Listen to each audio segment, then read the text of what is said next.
Hello friends, मैं हूं गौरव और 2021 में उड़ीसा के एक 18 साल के वेल्डर और साइकिल मैकेनिक ने बनाया एक ऐसा रोवर जिसने 100 विदेशी टीमों को हरा के जीता नासा का कंपटीशन। लेकिन इनका ना तो कोई इंजीनियरिंग बैकग्राउंड था और ना ही कोई साइंस बैकग्राउंड। तो आखिर कैसे की इन्होंने ये फतेह हासिल?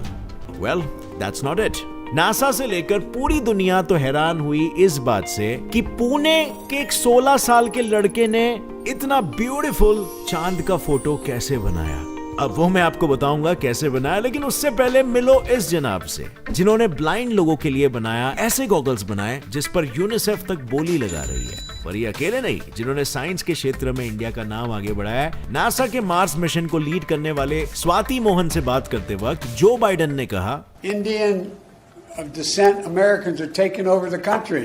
अब जब ये लोग इतना कर रहे हैं तो इंडियन गवर्नमेंट नहीं बल्कि बाहर की कंपनियां ही क्यों इन्हें सपोर्ट कर रही है? वेल, जानते हैं इन सवालों के जवाब in today's video titled 5 young Indian scientists जिनको नासा भी सल्यूट करता है। अब सबसे पहले जानते हैं 18 साल के रिफत शरूख के बारे में। 22 जून 2017 में अपने एक मिशन के दौरान नासा ने लॉन्च किया दुनिया का सबसे छोटा और लाइट सैटेलाइट जो सिर्फ और सिर्फ 64 ग्राम्स का था। और इसके करता धरता और कोई नहीं बल्कि तमिलनाडु से आए हुए 18 साल के रिफत शरूख, जिसने क्यूब्स इन स्पेस नाम के कंपटीशन में पार्टिसिपेट किया था जो हर साल आई डूडल नाम की कंपनी ऑर्गेनाइज करती है। और उसमें जीतने वाले को नासा के स्पेस मिशन में अपना एक्सपेरिमेंट टेस्ट करने का चांस मिलता है। इस कंपटीशन में 2017 में रिफत ने 80,000 से ज्यादा पार्टिसिपेंट्स को हराया था अपने 3D प्रिंटेड सैटेलाइट की मदद से, जिसका नाम था कलाम सैट।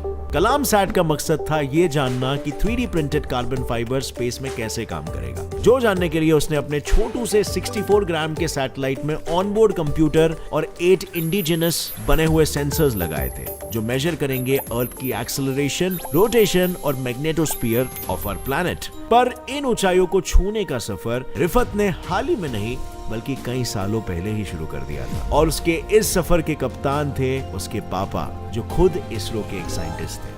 जब उन्होंने एक दिन नन्हे रिफत को पेपर रॉकेट के साथ खेलते हुए देखा तब उन्होंने कहा कि बेटा, पेपर से बने रॉकेट के साथ मत खेलो, असली वाला रॉकेट बनाना सीखो। बस इसी चीज ने दे दी किक स्टार्ट रिफत के सफर को। और इस सफर के दौरान उसने बहुत कुछ किया, जैसे कि साल 2015 में रिफत ने 1200 ग्राम का एक हीलियम वेदर बलून बनाकर उसे 70,000 feet above the ground launch किया, जिसके कारण वो यंग साइंटिस्ट इंडिया कंपटीशन जो स्पेस किड्स इंडिया नाम की एजेंसी ने ऑर्गेनाइज किया था वो जीता। जो देख ये एजेंसी रिफत के टैलेंट को पहचान चुकी थी, जिसे और बढ़ावा देने के लिए उन्होंने रिफत के 3D सैटेलाइट प्रोजेक्ट को स्पॉन्सर किया, जिसमें इसी एजेंसी के और 6 लोग भी शामिल थे। और आज की तारीख में रिफत इसी एजेंसी का लीड साइंटिस्ट है। पर रिफत का सफर अब तक पूरा नहीं हुआ है। उसकी मंजिल तो है इंडिया में भी स्पेसएक्स जैसी एक कंपनी खोल के इंडिया को स्पेस एक्सप्लोरेशन के फील्ड में और आगे बढ़ाना। नंबर 2, सोनित सिसोलेकर।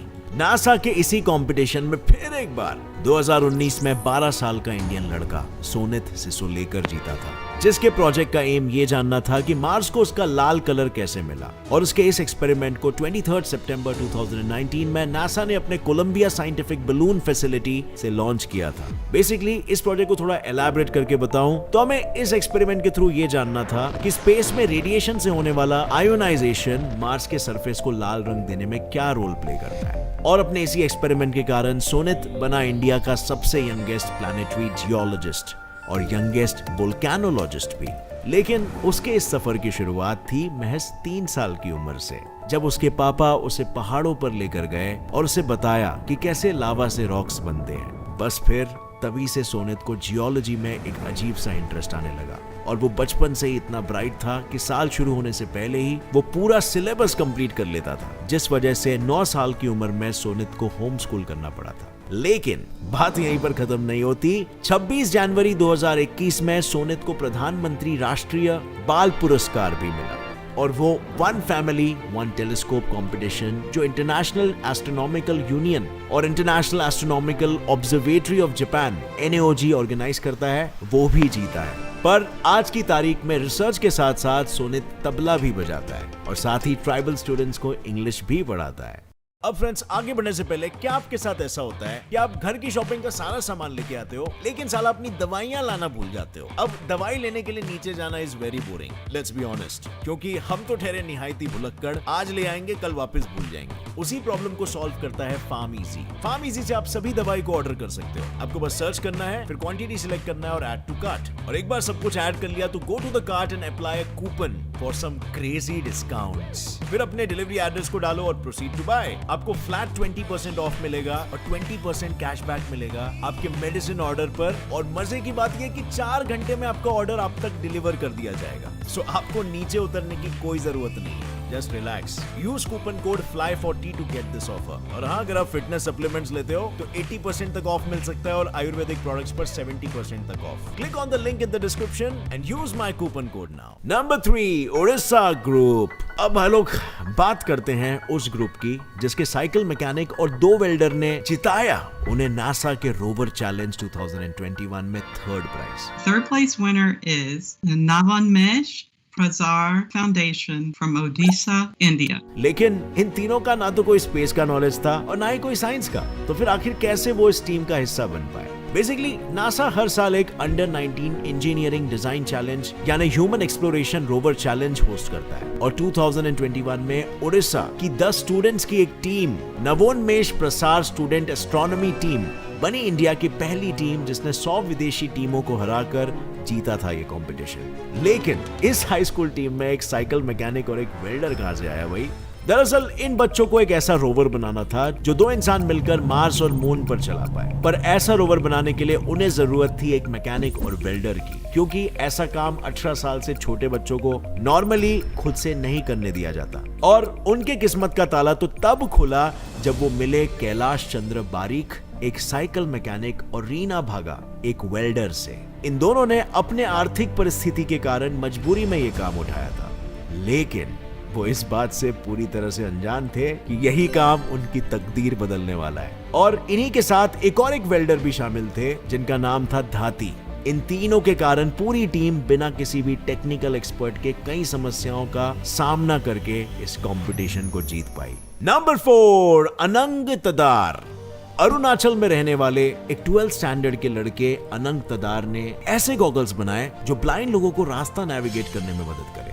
उसका ये इन्वेंशन इतना हिट हुआ कि यूनिसेफ के साथ साथ कई कंपनीज उसके इस प्रोजेक्ट को प्रमोट करके मार्केट में उतारना चाहती है, और इसी प्रोजेक्ट के लिए उसे 2017 में doctor APJ Abdul Kalam ignite awards और Dinanath Pandey smart idea innovation award से सम्मानित भी किया गया था। लेकिन अब सवाल आता है कि इस गॉगल में क्या खास बात है, ये काम कैसे करता है? ये गॉगल्स दरअसल चमगादड़ों की तरह इको लोकेशन टेक्नोलॉजी का इस्तेमाल करता है और अपने आसपास के 2 मीटर के डिस्टेंस वाली चीजों को बड़ी आसानी से डिटेक्ट कर लेता है, जिसके लिए इसमें अल्ट्रासाउंड और इंफ्रारेड सेंसर्स का इस्तेमाल किया गया है जो रास्ते के हर ऑब्स्टिकल्स को डिटेक्ट कर यूजर की मदद करते हैं। और ये गॉगल बनाने का आइडिया अनंग को तब आया जब एक अंधी औरत ने उससे रास्ता पूछा, जिसके बाद अनंग सोच में पड़ गए कि आज की दुनिया में जहां रास्तों पर इतनी भीड़ होती है, कई इलेक्ट्रिक पोल्स और साइन बोर्ड्स होते हैं, वहां अंधे लोगों को कितनी परेशानियां होती होंगी। बस फिर उनकी इसी सोच ने जन्म दिया गॉगल्स फॉर द ब्लाइंड को। आज की तारीख में वो ब्रिक्स यानी ब्राजील, रशिया, इंडिया, चाइना और साउथ अफ्रीकन कंट्रीज का जो ग्रुप है उसके यंग साइंटिस्ट फोरम का एक हिस्सा है, और अब उनका बस एक ही मकसद है, इस दुनिया को सभी के लिए एक बेहतर जगह बनाना। नंबर 5, अंगद दरियानी। इंडिया का सबसे पहला होम ग्रोन 3D प्रिंटर बनाया था 13 साल के मुंबई के अंगद दरियानी ने, जिसका प्रोटोटाइप आज भी IIT मुंबई में रखा हुआ है। लेकिन ये तो कुछ भी नहीं है। अंगद ने तो 8 साल की उम्र में ही अपनी पहली सोलर पावर्ड बोट बना दी थी, और 9th स्टैंडर्ड में आते आते उसे स्कूल की रोट लर्निंग से बोर होने लगा था, जिस वजह से उसके पेरेंट्स ने उसे होम स्कूल कर दिया, जिस दौरान वो MIT के भी कुछ प्रोजेक्ट्स पर काम कर रहा था। और फिर 15 साल की उम्र में अंगद ने एक वर्चुअल ब्रेलर का आविष्कार किया जो कि एक ई-रीडर की तरह काम करता है, मगर अंधे लोगों के लिए। पर अंगद का तो असली मकसद है इंडिया में एक रेवोल्यूशन लाना, जो है मेकर मूवमेंट, जिसमें सब कुछ ओपन सोर्स्ड होगा, यानी अगर वो जो कुछ भी बनाता है ना तो सभी लोग उसे वापस बना सकते हैं, उसका इस्तेमाल कर सकते हैं। और आज की तारीख में वो इलेक्ट्रिकल इंजीनियरिंग कर रहा है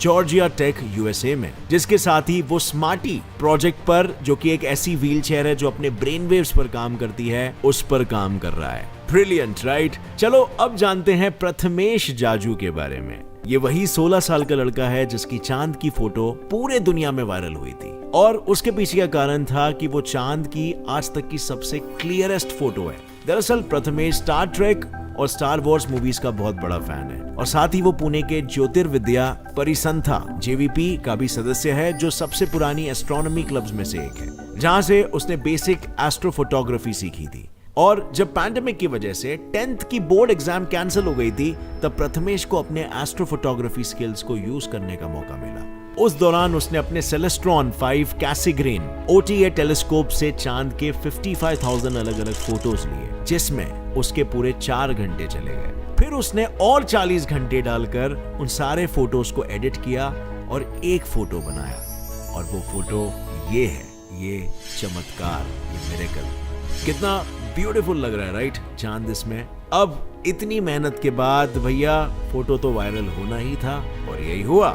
लेकिन भालोग, जब बात आती है ना कि जब भी इन सभी यंग जीनियस साइंटिस्टों को अगर ग्लोबली रिकॉग्निशन मिल रहा है, तो फिर इंडिया में इनके साथ कुछ अच्छा क्यों नहीं होता। दरअसल इंडिया में भी कई कॉम्पिटिशंस और अवार्ड्स होते हैं जिसमें ऐसे यंग साइंटिस्टों को अपना टैलेंट दिखाने का मौका मिलता है, जिसके लिए साल 2016 में इंडियन गवर्नमेंट ने अटल इनोवेशन मिशन AIM का ऐलान किया था, जो नीति आरोग के अंतर्गत काम करता है। इस मिशन के द्वारा अटल टिंकरिंग लैब्स को कई स्टेट्स में एस्टैब्लिश किया है, जिसमें ग्रेड 6 से 12th के बच्चों को अपने इनोवेशन दिखाने का मौका मिलता है, और जहां पर 3D printing, rapid prototyping tools, robotics, miniaturised electronics, do it yourself kits जैसी कई सुविधाएं हैं। इसी के साथ है अटल न्यू इंडिया चैलेंज, जो एक ऐसा कंपटीशन है जिसमें सबसे अच्छी इनोवेशन को 1 करोड़ का इनाम भी मिलता है। अब ये तो हुई आज के यंग इंडियन साइंटिस्टों की बात, जिन्हें नासा भी सैल्यूट करता है। पर क्या आपको पता है कि इंडिया के ऐसे ही टैलेंट को नासा पुराने जमाने से सैल्यूट करते आया है, और अपने इसी रिस्पेक्ट को दिखाने के लिए उन्होंने अपने हेडक्वार्टर्स के रिसेप्शन में भी टीपू सुल्तान के युद्ध की पेंटिंग ही लगाई है, क्योंकि सबसे पहला मेटल रॉकेट की टेक्नोलॉजी बनाने वाला और कोई नहीं पर टीपू सुल्तान ही था। और इंडिया में भी हमें ऐसे ही टैलेंटों को सपोर्ट करना चाहिए, जो कुछ नया इनोवेटिव लाते हैं दुनिया के लिए, और इस दुनिया को पहले से बेहतर जगह बनाते हैं जीने के लिए। और इसीलिए फ्रेंड्स, इस वीडियो को अपने सभी फ्रेंड्स के साथ शेयर करना, ताकि उन्हें भी इंस्पिरेशन मिले। और अगर आपको इस वीडियो से कुछ भी नया सीखने मिला तो एक लाइक जरूर ठोकना। Get set fly science channel को अभी सब्सक्राइब कर लो और बेल नोटिफिकेशन दबा लो, क्योंकि ऐसी अमेजिंग, इंटरेस्टिंग और नॉलेजेबल वीडियोस आपको आगे भी देखने मिलते रहेंगे। With that said, as always friends, stay curious, keep learning and keep growing. Jai Hind!